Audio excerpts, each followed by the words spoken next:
queridos alunos do curso de Matemática EAD. Lembrando o meu nome é Rogéria Gadelha e eu sou professora da disciplina Didática Aplicada. E a gente vai hoje fazer a realização do nosso primeiro vídeo da disciplina, da nossa primeira quinzena ainda. E é claro que antes de iniciar eu quero dar algumas orientações específicas a vocês e também pedir desculpas pelo atraso. É claro que esse início de semestre foi assim bem tumultuado por conta de agendas tanto da disciplina local do nosso calendário acadêmico do curso EAD, como também o choque também das agendas do nosso curso aqui presencial, né? Nós estamos aqui em término de semestre, correções e lançamento de notas, ao mesmo tempo que estamos iniciando o semestre das nossas disciplinas à distância. Então, eu quero falar com vocês um pouco sobre o nosso material da disciplina. Eu tenho aqui em minhas mãos os dois materiais que nós utilizamos, o fascículo e o nosso guia de disciplina. E eu quero falar inicialmente rapidamente com vocês. Eu gostaria, claro, que vocês tivessem, os seus fascículos tivessem acesso a ele, eles tá postado na plataforma, e eu quero falar sobre aquilo que é necessário inicialmente compreender a respeito do guia, o trabalho da primeira quinzena que está sendo realizado hoje, porque a solicitação que vocês terão como atividade da primeira quinzena é justamente o relatório daquilo que vai ser tratado em termos de conteúdo no primeiro vídeo. E eu quero, antes disso, falar rapidamente a vocês sobre os objetivos da disciplina didática aplicada. Então, aqui na página sobre a disciplina, na página 8 do nosso guia, consta assim, os objetivos da disciplina, né? Conhecer a didática como área de conhecimento e seu objeto de estudo e análise, que é o que nós iremos trabalhar agora, especialmente na primeira e segunda quinzena. Compreender e analisar os principais objetivos para o ensino da disciplina de matemática na educação básica. Nós vamos ver esse trabalho, esse conteúdo ao longo da terceira e da quarta quinzena da disciplina, e analisar os saberes e práticas docentes pertinentes ao ensino de matemática que proporcionem um ensino de qualidade, ainda tratando aquilo que vai ser visto na quarta quinzena. Conhecer o planejamento pedagógico e as especificidades dos elementos que o compõem, fazendo uma relação e vínculo ao planejamento de aula do ensino de matemática. Então, esse trabalho ele vai ser desenvolvido ao longo de toda a disciplina, desde essa primeira e segunda quinzena, e especificamente, mas de modo mais prático e aplicável, nas duas últimas quinzenas, nós vamos tratar sobre o planejamento especialmente, é claro, da disciplina de matemática. E aqui nas quinzenas, vocês vão ver aqui no enunciado inicial da disciplina sobre as quinzenas, tratando assim, a disciplina didática aplicada no curso de licenciatura em matemática à distância é de 60 horas. Algumas outras disciplinas, nesse semestre especialmente, né, tem 75 e 90 horas. Entendendo então que as disciplinas maiores, elas vão compor a sua organização em 8 quinzenas, 9 quinzenas, 7 quinzenas, a disciplina de didática aplicada, como também a disciplina, por exemplo, de psicologia da educação, que também é 60 horas, elas vão ser compostas ao longo de 6 quinzenas. Então, para ficar bem atento, porque obviamente que ela vai ser desenvolvida mais apressadamente do que as demais, porque ela vai terminar antes que as outras, tá bom? Então, essa primeira quinzena, que no nosso calendário ela já está concluída, né, porque foi até o dia 23, mas que hoje, de fato, com a gravação, com a postagem do vídeo, é que ela, de fato, vai ser concluída. Ela coloca assim, a primeira quinzena de estudo será de introdução à temática da disciplina. Veremos uma breve retrospectiva histórica da didática e como esta foi se caracterizando como área de conhecimento e sua pertinência dentro da formação pedagógica dos futuros professores. E aí o vídeo inicial, né, de apresentação, não conta como, obviamente, conteúdo, mas o segundo vídeo, que será publicado nesse término da quinzena, servirá como atividade da disciplina, por isso que eu estou aqui enfatizando, pois será solicitada a produção de um relatório do mesmo. A leitura, o conteúdo que consta no fascículo para essa primeira quinzena é da página 5 à página 8 do fascículo. É um conteúdo muito sucinto e que vai ser tratado hoje nesse vídeo mais especificamente. Então, agora tratando mais especificamente do conteúdo, nós vamos falar, como eu já disse, sobre a retrospectiva histórica da didática. E claro, como o próprio texto diz, é uma breve retrospectiva, mas eu quero enfatizar aqui duas questões específicas, né? O material postado na plataforma, que consta dentro do fascículo, ele é um material que trata especificamente do contexto brasileiro, né? De como a produção da didática, como o ensino e a prática pedagógica ela foi se organizando ao longo da história brasileira, desde aí a sua colonização. Porém, eu vou inicialmente falar de um modo bem sucinto, em linhas gerais, sobre o contexto geral da organização da didática enquanto área de conhecimento na perspectiva histórica, mas nesse material ele não vai ser cobrado e é só para informação a vocês, é claro, porque eu não encontrei esse material na plataforma Uab. Então, como eu não consegui encontrar e como eu acho que seja pertinente, necessário vocês receberem, pelo menos a nível de informação, né, esse conteúdo, eu vou tratar inicialmente dele aqui em linhas gerais. E esse material em linhas gerais que eu estou dizendo aqui, ele foi retirado deste livro, né, o livro Didática, de José Carlos Libânio, que é, né, um dos autores mais clássicos aqui do Brasil sobre a temática da didática.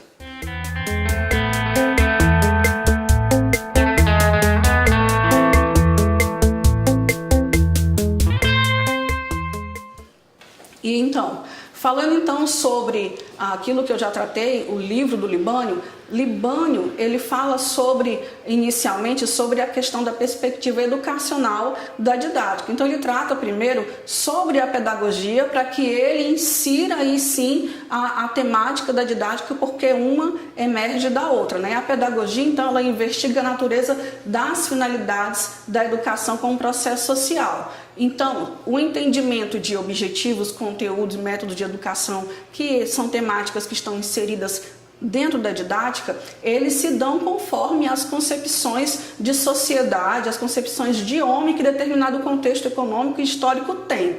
Nesse sentido, então, é que a didática, né, assegura então o fazer pedagógico à escola e dentro da escola.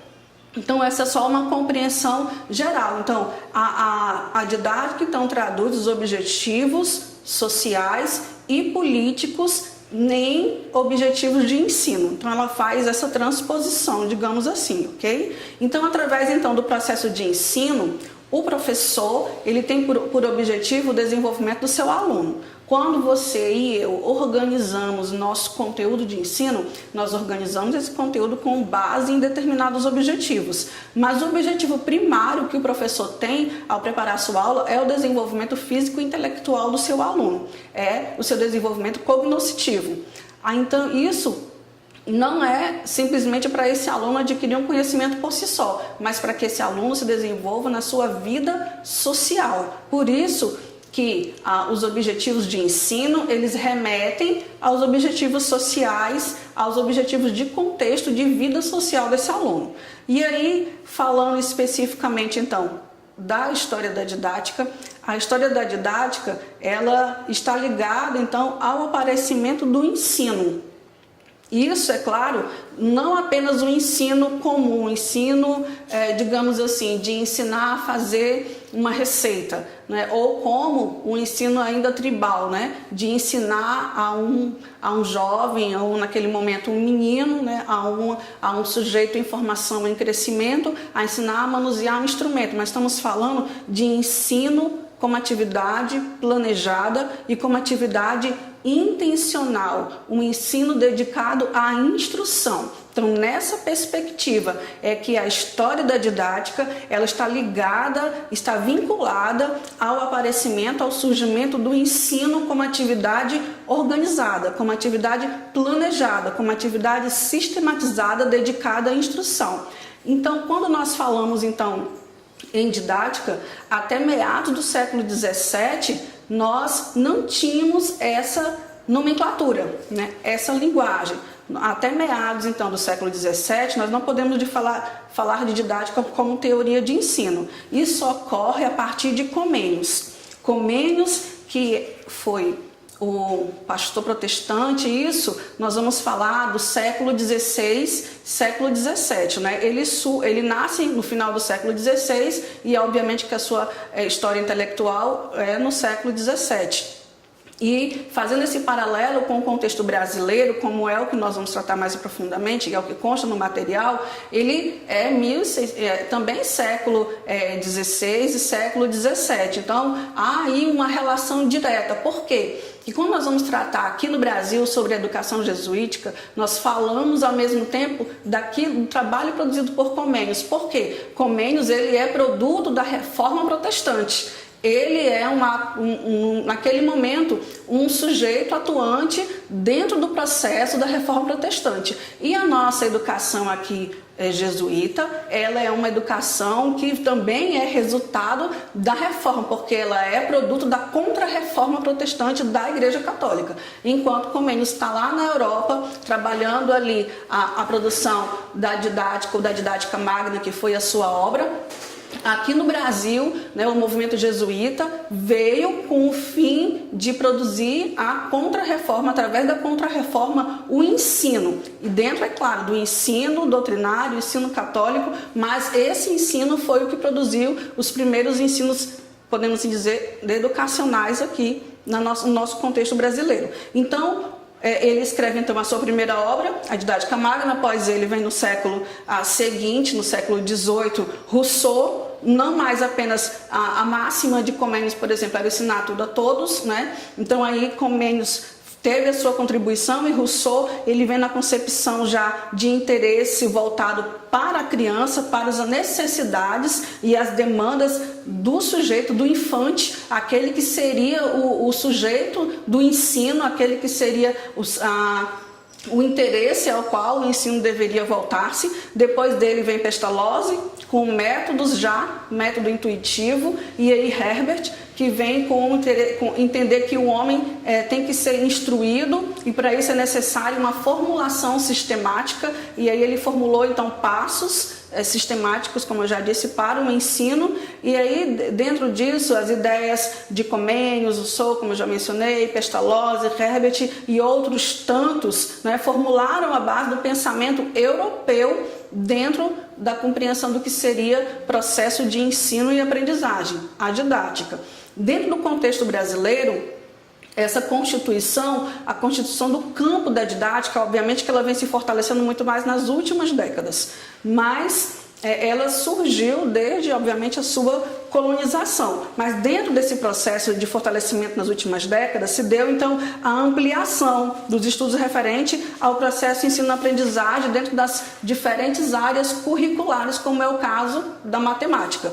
Dentro do texto mencionado aqui no nosso fascículo, o retrospecto histórico brasileiro se dá, então, desde a colonização, como eu já mencionei, pela educação jesuíta, e essa educação ela era distinta ou dividida entre a educação para os índios e a educação para os filhos dos colonos. Naquele momento, então, a educação para os colonos, ela se dava numa orientação dogmática, pautada na memorização, no raciocínio instrumental, na formação do caráter. E então a didática aí consistia-se em um conjunto de regras prescritivas.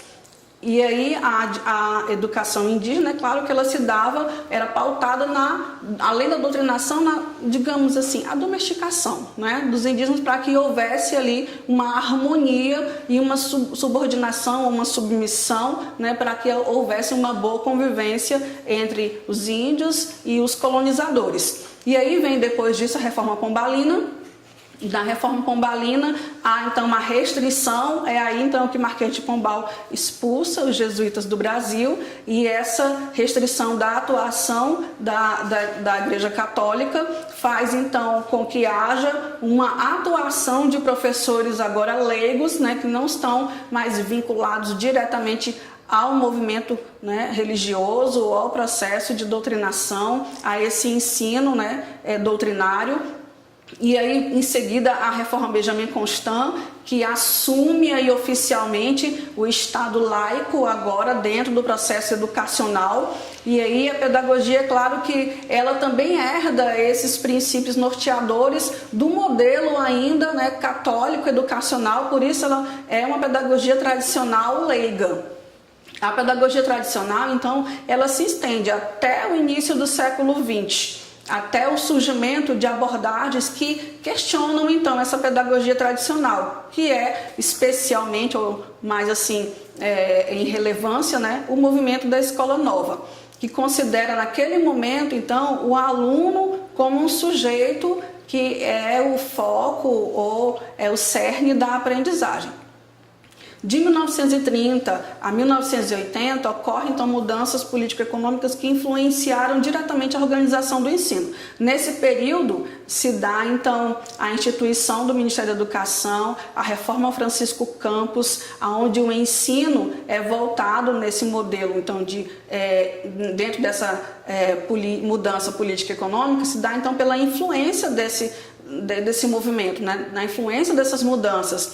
Nesse momento, então, a educação ela se volta ao atendimento ao mercado de trabalho e se dá ao mesmo tempo também à organização das universidades.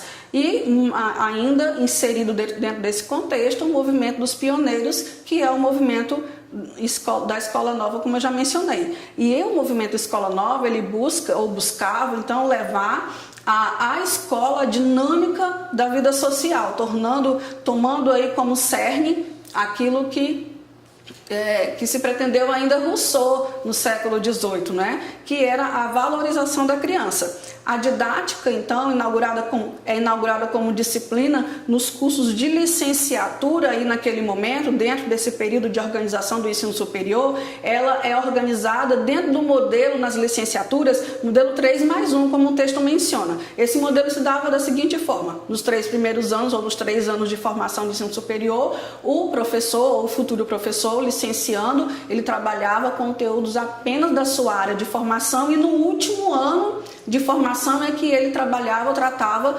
questões ou disciplinas ou conteúdos voltados para o ensino, para a educação, para a sua prática pedagógica, a sua prática docente.